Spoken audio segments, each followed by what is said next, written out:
I have to vent. I am so upset and fired up today, and I might end up crashing out here. Situation is the Epstein files, okay? I'm Alicia. I'm a licensed mental health counselor, certified addictions professional. From my position, I am asking the question, how much more evidence do we need that our entire government is involved in some weird sex trafficking ring? Okay? And I'm saying all because we have representatives, senators being arrested for child porn, child solicitation, child molestation, and nobody's saying anything about it. It's a pattern. It is a pattern at this point, okay? So we have that going on. Then we have, just for me, if we look at base level, hey, we don't need to worry about the Epstein files. The Epstein files are no big deal. That was initially, right? Then it was, oh, we don't have the Epstein files. We don't have them. They don't exist. Then it was the Epstein files are hoaxed. These survivors are hoaxed. All the survivors that took to the Capitol to talk about their story. Then it was, oh, we do have the files. And you know what? We'll release some of it. That alone, that back and forth is enough evidence for me that something's up, right? Then we have all this other stuff going on. We have emails between Israel and Epstein.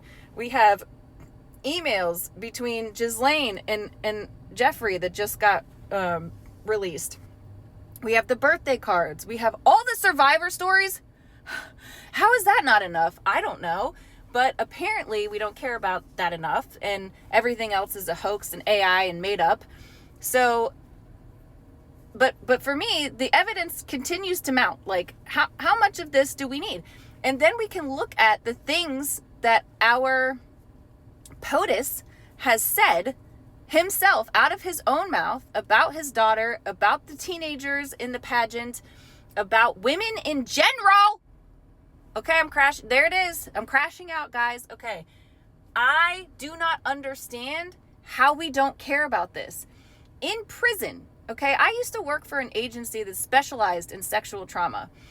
When these offenders go to prison, they are targeted because even prisoners don't like pedophiles. So why are we as a nation just okay with this? Okay? And then the wild shit, because if this isn't wild enough, the wild shit is they want to say it's the LGBTQ community that we should be afraid of. Now, I'm not saying everybody in the LGBTQ community is innocent and has never done anything inappropriate. But if you look at any group of human beings, none of us have been completely innocent. So that's a whole other story. Meanwhile, we have Trump's own preacher getting arrested for some child molestation shit. Like, we have preachers getting arrested for this stuff. We have the Catholics, whole history of it. But we're just turning a blind eye to all of that. And not only that, we're saying we need more churches and more Christianity. My partner doesn't feel comfortable with our children riding their bike in our cul-de-sac. And do you know why? Because you can get online and find out how many sexual predators are within a 20-mile radius of you, and it is terrifying. Meanwhile, when I was young, we could ride our bikes all day, all over the place. We were outside all the time, and now it doesn't feel safe. And we're just okay with that. And that's not even touching on any of the other stuff that's going on in the world. This is just sexual trafficking and molestation of children.